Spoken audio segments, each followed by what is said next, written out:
Hi everyone, welcome to this class where we are going to be looking at Kirchhoff's laws and how they can help us solve any complicated electric circuit.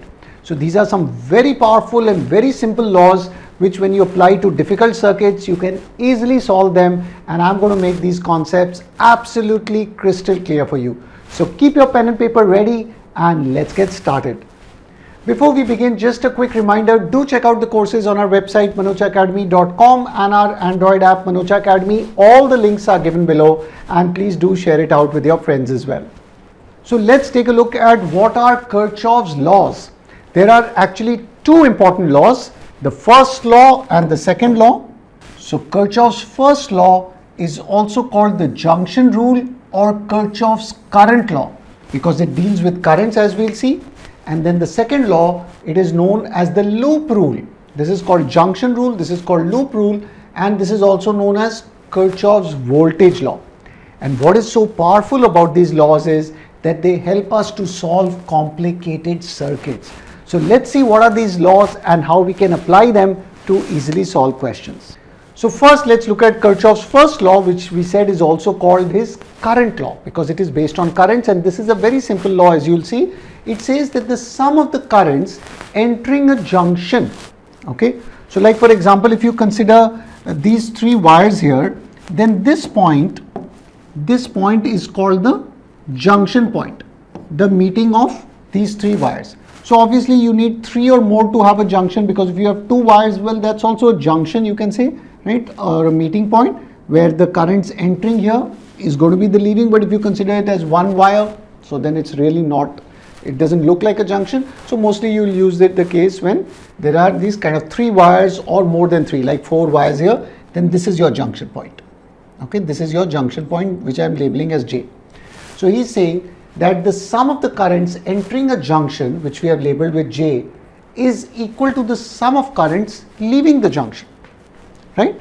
So that's pretty simple law, because here if I say that, let's say 3 ampere is entering this junction and another 7 ampere is entering the junction. So 3 and 7 ampere is entering the junction. So guys, can you tell me what will be the current here? The current leaving the junction? Well, you'll say I don't even need Kirchhoff's law for that, because 3 plus 7 is equal to 10. But that's basically what his current law is, right? The total sum of the currents entering the junction equals to the total sum of the currents leaving the junction. That's it, right? Or another way to tell his law is that the algebraic sum of currents at any junction is 0. Now what do we mean by algebraic sum? Means you consider some signs. So let me explain that with a simple example. So let's say if we have this current, let's say these are the 4 branches. So we have a current I1 here entering the junction, I2 also entering the junction, and then I3 and I4 leaving the junction. So according to Kirchhoff's law, this total sum should be equal to 0. The total sum should be equal to 0. Okay. So what does he mean by that? So actually let's consider it with this simple example. So suppose we say the currents entering the junction if we take as positive, and the currents leaving the junction if we take as negative. So can you see, if you do the total sum, 3 plus 7 minus 10, it's equal to 0. 3 plus 7 minus 10, see, we are getting 0. So same thing you can apply over here. The currents entering the junction, if you treat them as positive. The currents leaving the junction we are treating as negative. So now algebraic sum means with the sign, not simply I1 plus I2 plus I3 plus I4. No, with their correct sign. So if you do that, the sigma I will be what? Since sigma I is 0, we can say therefore I1 plus I2, the currents entering the junction I'm taking as positive, or you could have taken reverse also, currents leaving the junction as positive, entering as negative, your wish, right? Maintain the consistent thing when you're doing the question. So I1 plus I2 and leaving is minus I3 minus I4 is equal to 0. That's what you get. See, the algebraic sum is 0. And if you rearrange it, you'll get the first sentence, right? So therefore, you'll get I1 plus I2 is equal to I3 plus I4. which is exactly what the first sentence said. See, the sum of the currents entering the junction equals the sum of the currents leaving the junction. That's it, right? So junction is this meeting point of the wires, where typically we consider 3 or more wires. The second law is more interesting, which is called the Kirchhoff's voltage law. Now look at this law carefully. What does it say? That for any closed loop, so he's telling us for any closed loop of a network basically means your circuit, right? The algebraic sum of change in potential is 0. Okay, and here when you're considering change in potential, there could be a resistor, there could be a cell, a capacitor, whatever, right? So he's telling you that the algebraic sum of change or changes in potential is equal to 0, and change in potential we denote as delta V. So he's telling us the sum of delta V is equal to 0. So let's understand this with an example. Okay, so this is our we have got a simple circuit here. There's a 10 volt battery containing these 2 cells, or a 10 volt voltage supply, and 2 resistors. Okay, so he's telling us that if you take any closed loop, right, if you take any closed loop in this network, so suppose I take this loop, right, this is the loop I am considering. Okay, and this loop, how can we take it? You can go about it in a clockwise direction or an anti-clockwise direction, doesn't matter, right? Your wish. You can go about in a clockwise direction or anti-clockwise, doesn't matter. So for the sake of this example, since I think current flows this way, maybe let's take it anti-clockwise. Doesn't matter, both will give you the same answer. Okay, so he's telling us this, right? And we don't know the current here, so let's put the current as I. So let's say our goal is to, using Kirchhoff's law, to find the current. So everybody draw this diagram. You know, you can easily find the current. You can do I equal to 10 divided by 2 plus 3, right? So 10 by 5 ohm is the effective resistance, so 2 ampere. But let's say we want to find it using Kirchhoff's law. So this is our loop, right? You can see this is our loop. So he's telling us that walk around the loop and the algebraic sum is equal to 0. Okay, the algebraic sum is equal to 0. That makes sense, because if you start from this point and let's say you return back to the same point, what will be the change in potential? We know that if you start from one point and come back to the same point, change in potential is 0, right? So that makes sense. So let's see what will be the changes in potential. So suppose we are starting off from here. So let's say we start off from here, this point, and then we go across.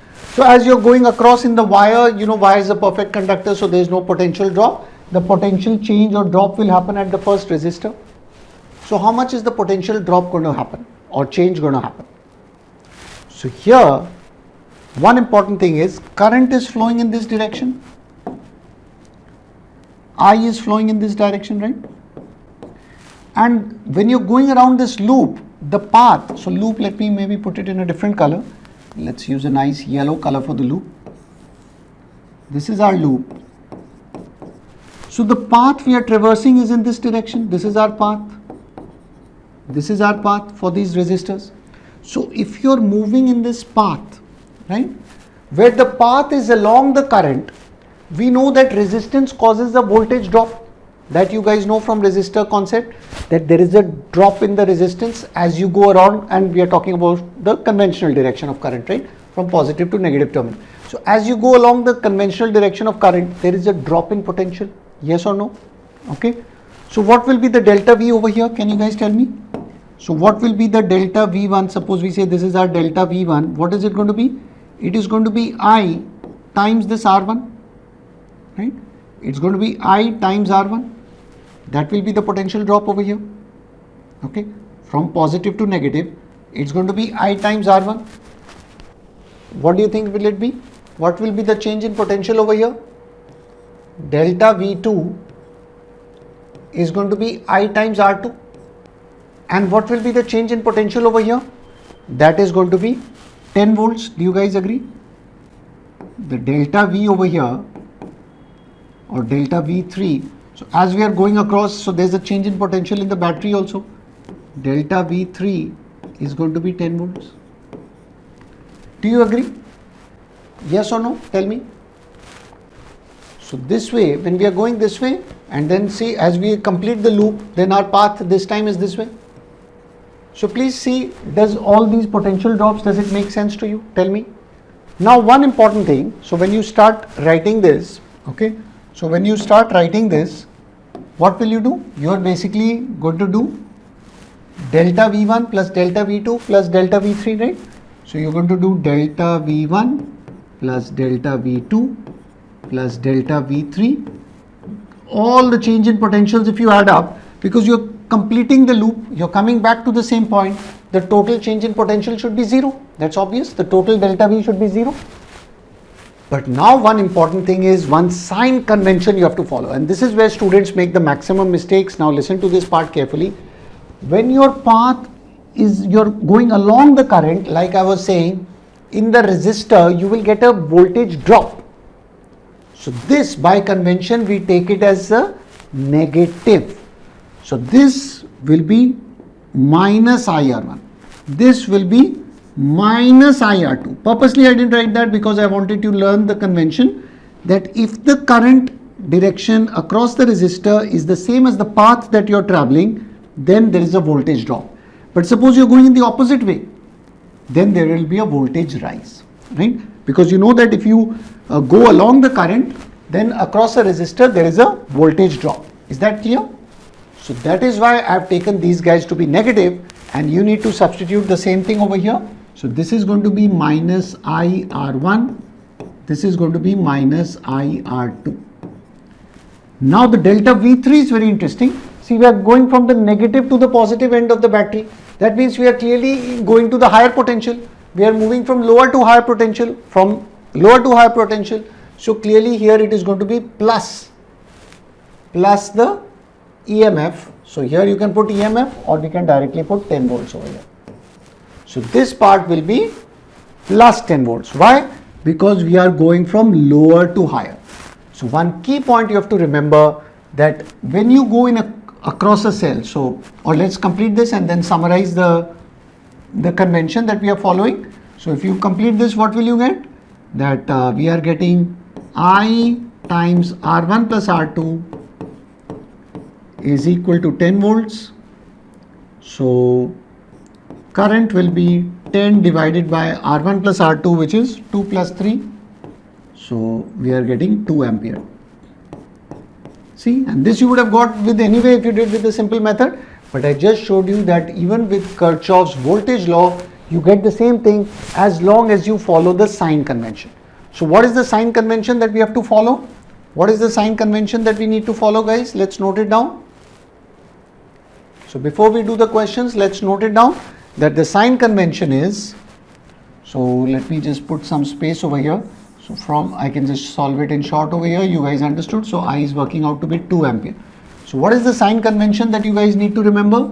That if you're going across a cell, so in a cell, if you go from negative to positive, if this is your path, then delta V is plus E.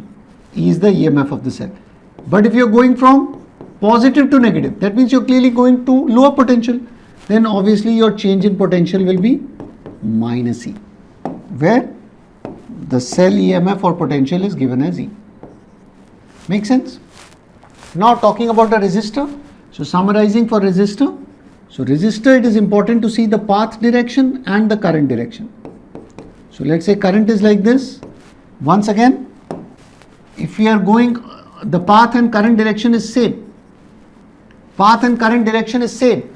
Then voltage drop is negative, like we saw over here. Or let's put that in the downward case. If path and current direction is same, then delta V is minus IR. But if path and current direction is opposite, then delta V is plus IR.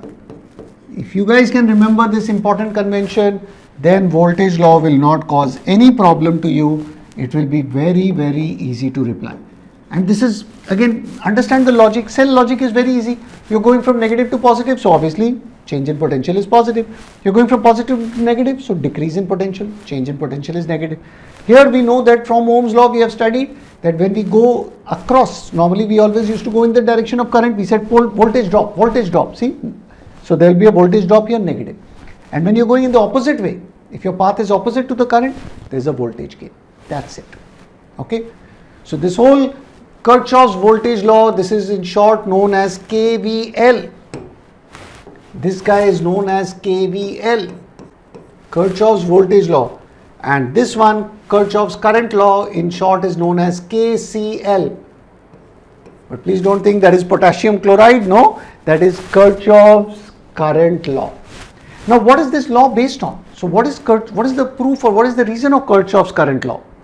It is basically based on the conservation of charge. That whatever, because current is charged by time.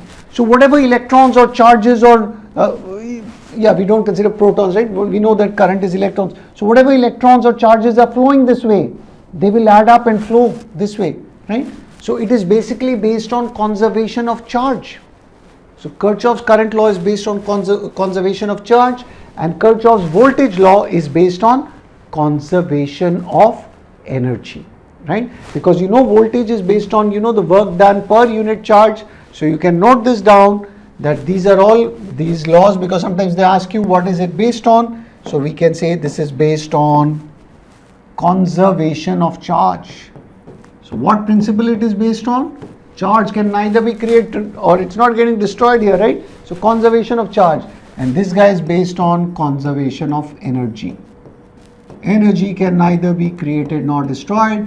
So that work done and potential, they are all not getting destroyed. So the change in potential, if you come back, obviously it's going to be equal to 0. So good, we have learned the laws, and let's really see how to apply them, because that's where the fun begins. So let's take a look at our first question here from NCERT, that you are having this network PQRS, as under PQ has been given a battery C of 4 volts and negligible resistance, and all the details are given, and then you have a 60 ohm resistor and all this stuff is given to you. There's another resistance of 200 ohms. If a milliammeter of 20 ohm resistance is connected between P and R, right? So this 20 ohm resistance, calculate the reading of the milliammeter. Milliammeter means ammeter is a device to measure current. So imagine you are having a ammeter connected between P and R. So over here. So this is basically our diagram. Okay, this is basically our diagram, and let's see how to apply it here. How to apply Kirchhoff's laws. So I want all of you to quickly draw that diagram. So you can see it's looking complicated because there is one cell over here, another cell, there are a bunch of resistors. So how do we work it out? How do we find the current over here? So let's try it out. So you can see this is a 4 volt cell over here, and there is another 5 volt cell over here. Now in Kirchhoff's law, don't be afraid of which side the loop to take and all that, right? So suppose we start from this 4 volt cell. Suppose we assume there is a current I flowing here. Okay. So again, your way of solving might be little different from my variables, but you will get the same answer. Don't worry. So just work with me. So let's imagine here you have taken this current flowing through this loop to be I. So please mark this over here. The current flowing through this loop you have taken to be I. So I want all of you to mark this current here with capital I, flowing from this 4 volt cell. Now when it reaches this junction P, we could split it into I1 and I2, right? We could split it into I1 and I2, or you can split it like this.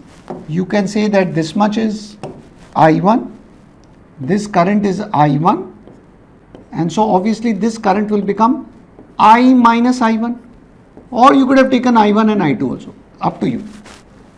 It's all a matter of variables, you will get the same answer. So all of you agree with this?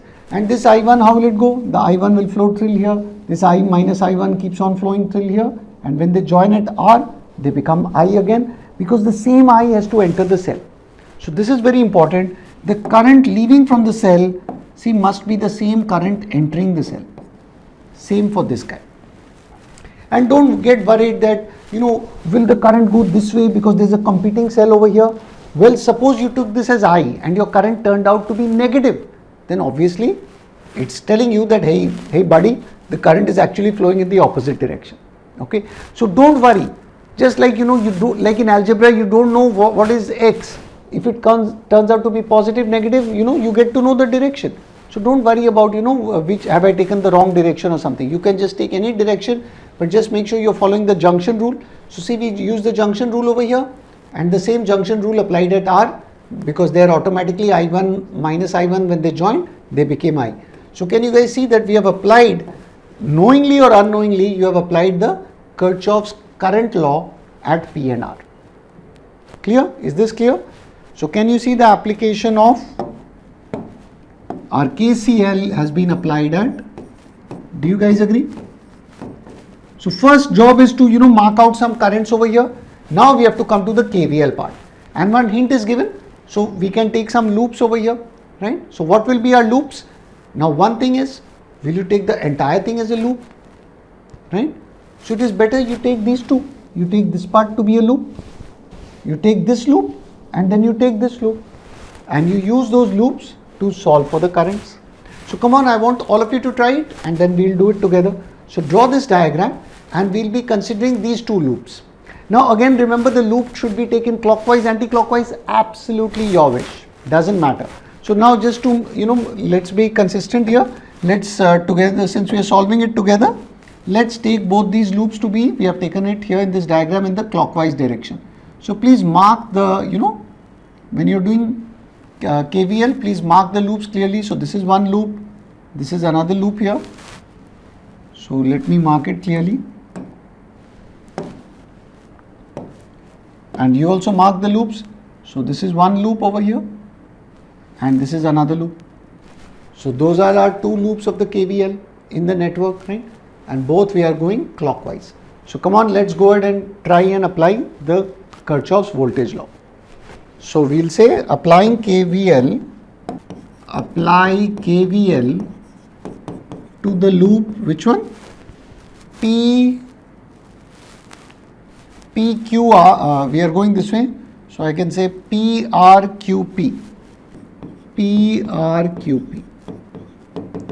So when you apply KVL, the sum of the potential should be 0. So let's start going across, right? So let's say I'm going through P and R. So there is a resistor over here, and the current is in the same direction. So there will be a voltage drop, yes or no? How much drop? I times the resistance, I1 times R. So here I can say minus, because there's a voltage drop, so minus I1 times 20 ohms. So we can write minus 20 I1, okay. And then when you're going here, this has a current of I. Again, our path, see, our path is this way. So our path and current was in the same direction, same thing over here. When you're going this, the path is along the current. So again a voltage drop of 60 I. So minus 60 I, okay. And then when you're going across Q and P, see, current and path are, so here for battery, current doesn't matter. So path is in this direction, we are going from negative to positive. Negative to positive means increase in potential. So plus 4 volts equal to 0. Do you guys agree? That is our first equation. So there you go. We have got our first equation. So if you simplify it, we are basically getting 20 I1 plus 60 I equals 4. Or if you divide throughout by 4, what are we getting? We are getting 5 I1 plus 15 I equals 1. This is our equation number 1. Agree?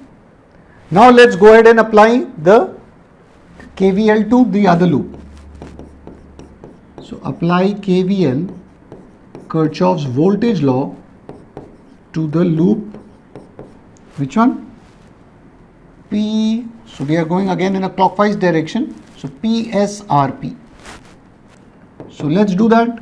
So when you apply that, so we are going through P and S.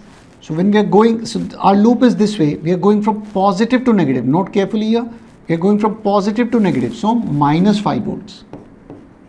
Minus 5, and then when we go across this loop, there's a 200 ohm and I minus I1. So our path is in the same direction as current. So again a voltage drop. So minus 200 I minus I1. Okay. and then we are coming across this, but here the I1, the path and the current are in opposite directions. Path is this way, current is this way. So there will now be a plus, not a voltage drop, but the voltage increase. So plus 20 I1. There you go, equal to 0. So that's our other equation. Again, you can simplify it by dividing by 5 and taking this guy maybe to one side. So go ahead and do it. So if we divide throughout by 5, we are getting minus 1 minus 40 I minus I1 plus 5 I1 equal to 0. So guys, go ahead and solve this. So what do you get? Minus 1 minus 40i, and this minus will give you plus 40i1 and 45i1 equal to 0, or if you take the 1 on that side, equal to 1. That's our equation number 2. That's it. You have got two equations in two variables, I and I1. You guys know all that elimination substitution method. So can you solve I and I1 for me? And that's done. This is the beauty of Kirchhoff's law. So again, summarizing, please mark out your currents, apply junction rule wherever you get some junction, Kirchhoff's current rule, then consider the loops, and if you solve it like this, you can do any question. See, that's it. That's all you have to do. This will be 4I1 and this will be 44. Correct. Thank you. So this will be 40I1 plus this, so 44I1 equal to 1. That's it. So now basically what you have got, so basically we have two equations. So you have two equations in I and I1. So solve, and we wanted to get I1, so solve to get I1. That's it. So I'm sure you guys can eliminate, those equations, right? You have two equations in two variables, solve I1, and that's your answer. Clear? Let's try another question. See, again, it's telling you, using Kirchhoff's law in the electrical network, calculate the values of I1, I2 and I3. Okay. So here, I've just drawn the arrows here, but doesn't mean that you have to take clockwise. You can take anti-clockwise also. Doesn't matter. You will get the same answer. Okay. So here, see, we have got this battery here plus minus. We have got a battery here plus minus. So if you consider the direction of this current as I1, suppose you took this current as I1, this I1 will flow over here. Okay. This is I2. The I2 will flow over here, and that same I2 will enter the battery, right? This is important. The same I1 here will enter the battery. So at this junction, what is the relation? If this is I1, this is I2, this is I3. So if you apply KCL at B, can you guys tell me what is the relation between I1, I2, I3? So you can label it your way, right? Maybe you call this I, this you call I1, I2, doesn't matter, right? Doesn't matter. So just let's go with my labeling so that everyone is not doing it in a different way, and we are going with the loop in this direction.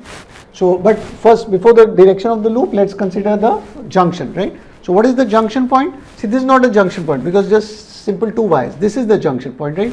1, 2, 3 wires. So that is where it becomes interesting. I1 plus I2, right? These are the two currents entering the junction is equal to the current leaving the junction. So it is pretty obvious from the diagram that I1 plus I2 is equal to I3. And the same thing happens at E also. This I3 splits into I1 and I2. Okay. So this is our one equation. We have got one equation. Now one hint is clear that, if you want to find all these currents, there are three currents. So definitely if you have three currents means three variables. So how many equations do I need? Three equations, right? So if I want to solve it, if I have three variables, then I need three equations to solve it. Correct? So this is my first equation. Now what about the other equations? You apply KVL over here to these two loops, right? So this is our loop 1. So you can say I am going to apply KVL over here to loop number 1. So this is loop 1, and you can say this is my loop 2. I am going to apply KVL to this loop. Again, you can take clockwise, anti-clockwise, doesn't matter. So let's go ahead and apply it. So KVL on loop number 1. Ready? So if you are applying KVL to loop number 1, let's start with the cell. So this is my direction of the path. Cell is negative to positive. Negative to positive means increase in potential, so plus 12 volts. So we can say plus 12, better you put the sign over there, plus 12.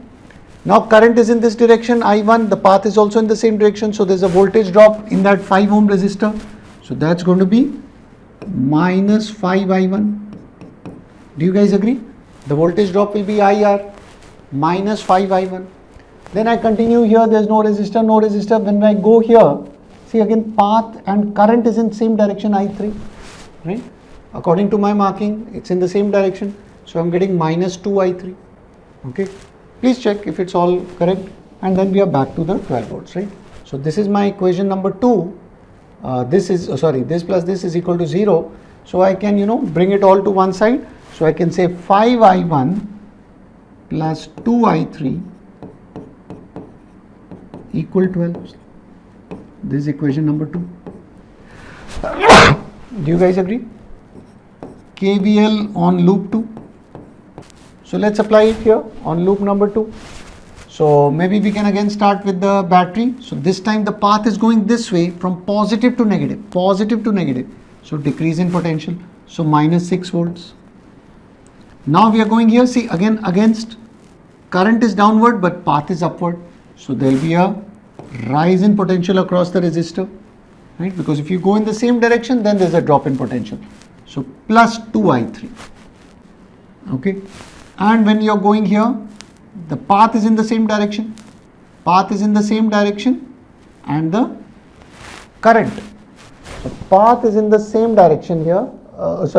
Path is in this direction. And current is we have taken in the opposite direction, because see current direction typically we take coming out of the cell. Again, it could be wrong. Maybe we have taken the current in the wrong direction, we'll get a negative current. Doesn't matter, right? So that is possible. But here you can see that this is a positive voltage. So current is in the same direction. We have taken, same way here we have taken that as I2. Right? So that is the convention we have taken over here, that current is coming out of the cell. So path is down here, current is in the opposite direction, so again a plus 3 I2, and all of these will add up to 0. All these add up to 0. So now take the 6 on the other side, so you get 2 I3, or we can write 3 I2 if you go according to the variable names. So 3 I2 plus 2 I3 equal to 6, our equation number 3. So there you go guys, you have 3 equations, see, 1, 2, 3 equations in 3 variables. Can you guys solve it for me? I think you guys can solve it, okay. So what will you do over here? To solve this out, you can probably put I3 here in terms of I1 and I2. You can replace this I3 with I1 and I2 over here. Same thing you do over here. Then you will be left with two equations in 2 variables. You can solve that. Okay. So that's all you have to do. So what you do, instead of this I3, you put I1 and I2. Same thing, instead of this I3, you substitute I1 plus I2 over here, and then you expand it out. So you will get 2 equations in I1 and I2, and you solve it. So that's it. Now you solve for I1, I2, I3. So I want to show you the technique. After that, it is just calculations, right? And getting it. So yes, to apply Kirchhoff's law, it takes a little time. You're basically, finally you're reaching to maths where you're getting equations. But the powerful thing is that you can solve any complicated circuit like this, right? Because the whole idea of this is that here you may not be able to do a simple series parallel, okay? Or in this case, you may not get any simple series parallel over here, because it is having all these branches or something, right? Of course, you can apply sometimes, if you are able to apply series or parallel combination of cells, great. Then we have done those formulas in the previous class, right? You can apply series and parallel combinations of cells. But sometimes they give you some complicated circuit where nothing is working. Then Kirchhoff's law comes to our rescue, okay? Because any question you can solve it by using Kirchhoff's current law and voltage law like this, okay? So that's it. When you solve for I1, I2, so you can check this, solve I1, I2 and I3. So what are the answers you will be getting? So as homework you should try this, so that you're confident of solving those multiple equations. They're not scary for you. So for I1 you're going to get 48 by 31 ampere. This one you're going to get 16 by 31 ampere. Sorry, this is going to be 18 by 31 ampere and 66 by 31 ampere. So that's fine. You need not get some perfect 1, 2, 3 ampere. You can get some fractions also. So that is how Kirchhoff's law helps us to solve these kind of complicated circuits. Suppose they give you another thing like this. So see, usually these loops will not be marked for you, right? The direction of the loops, obviously, they will not give you. That you need to decide. So these will not be given. So some question is given to you. You need to mark your currents. You need to decide which loops to take. And again, they tell you, sometimes they'll tell you solve it, or they'll say use Kirchhoff's law to solve this kind of question. So how do you guys do it? Take a look. So again, you can see that there are 3 cells which are in parallel. Okay. The 3 cells, they are in parallel to each other. But we are not sure that, if they are having the same voltage over here, right? And what will be the relation between the currents? How will it flow through? So here again, we have to assume, we have to take some currents here, and they tell us use Kirchhoff's laws. So you have to apply that, because they are testing and want to see that you are able to apply this. And the best part is you can solve any circuit. Okay. So what is your first job? When you are given the question, you mark the currents, right? So again, marking the currents is arbitrary. You can take I1 this way, I2 that way, your wish.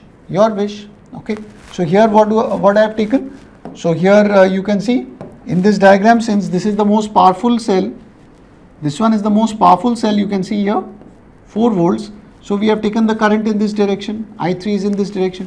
When I3 flows like this, it will split up into I1 and I2. So see, I have taken this. Again, this one could be I1, this one could be I2, doesn't matter.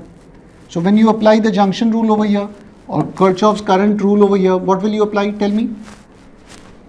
Clearly the current entering the junction, the sum of the currents entering the junction equals sum of the currents leaving the junction. So if we apply KCL, right? So by KCL, we can clearly see that I3 is equal to I1 plus I2. That's pretty clear from here. I3 is equal to I1 plus I2. And that same I1 flows through here, I2 flows through here, and I3 flows through here. Now what are the loops that you're going to be taking? So see, you can take this one as one loop, this one as one loop. You can take the outer also, right, as a loop, but we can take these two, right? In the network, we can consider these loops, and you can maybe take this in a clockwise direction like this.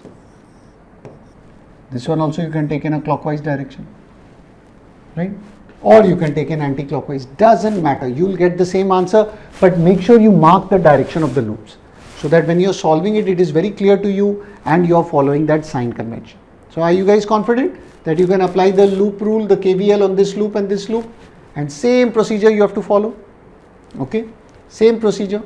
This time you have 2 cells, so you'll have 2 potential changes due to the cells. Then again there are 2 resistors, so you will do according to that. So let's mark over here. This is, let's call this loop number 1, the upper loop.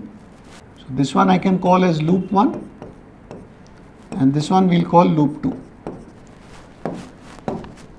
So let's try out this last question over here, loop 1. So we can say KVL on loop 1.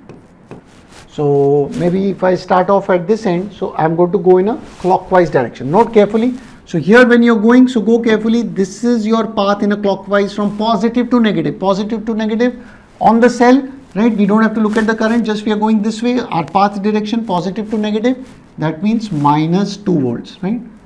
So this will be minus 2 volts. Now here the current direction is in the same direction as the path direction. So it will be so here there was a drop in potential, here also drop in potential. Path and current in the same direction. So minus 4 I1. So let's write all of this below. So minus 2 minus 4 I1. Make sense? Now I'm going this way. My path direction is this way, but current I2 is opposite. Path direction is this way, current I2 is positive. So there will be a voltage rise across this resistor. So plus I2 R2, which is 3 ohms. So plus 3 I2. Okay. And then my path direction is this way. and I'm going from negative to positive. So there is a voltage increase here. So plus 1 volts. So plus 1 equal to 0. There you go. So what is our first equation? Minus 4I1 plus 3I2, and minus 2 plus 1 is minus 1, which I take on the other side, equal to 1. So there you go, that's my equation number 1. So simple, but you just have to follow those sign conventions carefully. Let's apply the loop, the KVL on loop 2. So let's do that. So KVL on loop 2. You can see, so simple. So again, make sure you clearly see which point you're starting, come back to that point. So let's start here. So again, we are going this way, positive to negative. Positive to negative means drop in potential. So minus 1 volt, so minus 1. Current direction is this way, path direction same. So there's a potential drop here of 3I2, minus 3I2. Okay, now I'm coming here. My path is in this direction.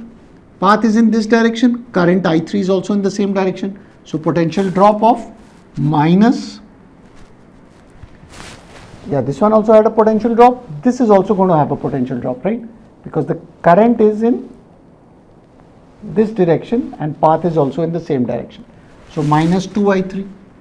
And then finally, we are going from negative to positive, right? So across the battery, there will be a potential rise. So plus 4 volts equal to 0. Okay. So if you guys solve that, what are we getting? We are getting 4 minus 1, which means 3. So 3, and if I take the other terms that side, 3I2 plus 2I3, right? Or if you write this in an inverted way, 3I2 plus 2I3 equal to 3. Equation number 2. Please check my calculations to make sure they are correct. So if you guys take a look, what are our equations? So actually this is equation number 1, this is equation number 2, this is equation number 3. Here you should apply that maths concept that you have been given. You have 3 variables, right? You have 3 currents which are unknown. I1, I2, I3. Rest everything, EMFs, Rs, everything is unknown. Maybe some other thing was unknown. You can still solve for that, right? Suppose they give you a current, but these are all, our currents are unknown over here. So now since I have 3 unknown currents, obviously I need 3 equations. Like for 2 variables, you need 2 equations. 3 variables, you need 3 equations. So those are our 3 equations. So we basically need to solve for I1, I2, I3. I've shown you the procedure. So you can try out this question and let me know the answer in the comments. Try it out, right? You can put the I3, substitute it in some place, right? Get the equation in I1 and I2 and solve those 2, then solve for I3 also. So go ahead and try this out and solve for I1, I2, I3, and do let me know your answers by putting it in the comments below. And guys, this will be your final homework question. So I'm leaving you with one question. This is going to be your homework question, that use Kirchhoff's rules. So they're telling us, right? The question tells us, use Kirchhoff's rules. Don't do in some random way, to determine the potential difference between points A and D when no current flows in the arm BE of the electrical network. So they're telling us that in this arm BE, the current is 0. So again, you have to see that how you can mark the currents where it is flowing, and can you apply Kirchhoff's rules and or laws, and try this out. So this, guys, is going to be your homework question. So go ahead and try out this question and definitely let me know your answers by putting it in the comments below. I look forward to reading your answers and I promise to reply to them. So guys, go ahead and try out this question. This is going to be your homework question. Again, apply the KCL, KVL, Kirchhoff's current law and Kirchhoff's voltage law. See what loops you can use here, and do let me know your answers by putting it in the comments below. So hope you enjoyed this electrifying class on Kirchhoff's laws, where we did Kirchhoff's voltage and current law, and you can see that how it makes complicated circuits so easy, because it just changes it into a bunch of equations that we have to solve, right?